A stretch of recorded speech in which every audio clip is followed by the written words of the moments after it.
Right, back to it on Extreme Genes, America's Family History Show, and ExtremeGenes.com. Fisher here along with Crista Cowan from Ancestry.com, our great sponsors. And as always, Crista, I just love diving into those new databases as soon as I see that they're released. In fact, recently I've seen that you've done a series of great databases from London, and one of them resulted in me finding a new child of a third-great grand couple.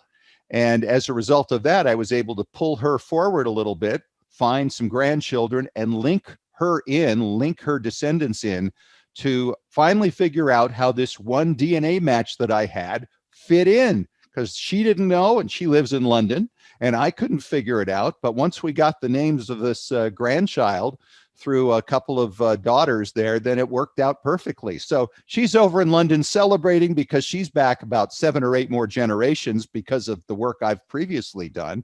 And I'm excited because it gives me further validation through my DNA of this third great grandparent couple. So it's good stuff. What else is going on right now in Ancestry with these new databases? Oh, I love hearing stories like that, because that's exactly what we hope when we release these new records, is that new discoveries in records will connect with new discoveries in DNA and help you to expand your family story. So we'll start with England, since that's where you started here. Okay. We have added, updated some databases. We've updated the London tax record collection, which, as a lot of people know, is a great gap filler between censuses. We've updated the 1939 register. So the 1939 register actually has some redacted records until they are notified of a person's death, and then they unredact those records. And Ancestry receives that update, and we update that database every few months with those. And then, of course, that's important too, because you get birth dates and all kinds of information on that. That 1939, that is absolutely essential.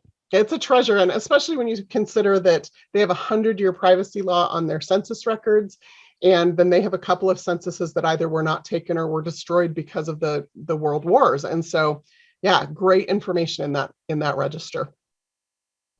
What else do you have going on? I know you've got something going on with Denmark. We do. So Ancestry just released 6 databases of Danish records, and what they are is the Danish Censuses. The Danish Censuses date back to 1769, and they go through 1901. Now, the 1901 census, we didn't finish indexing it yet, but we went ahead and released the images anyway.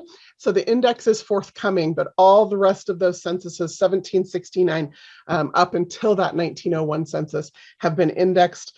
There's about 16 million records in that collection of databases. Wow.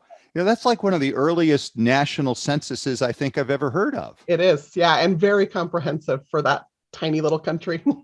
All right. I want to keep grabbing from you what's coming out, because it's always fun to see if something's going to tie into what I'm working on. What else do you have? Keep it coming. The next big chunk of records that we just released recently is a set of records out of New Hampshire. It's 8 million records, which, again, when you consider the population of New Hampshire today, I think is only 1 million people. Right. So there is a group of databases. They are birth, marriage, and death records, divorce records, and then Revolutionary War records. And that entire collection runs from 1631 to 1971. So wow. 300 plus years of records for the state of New Hampshire, all fully searchable now on Ancestry. I love it. Great stuff. Crista, thanks so much. We'll talk to you again next month. Absolutely.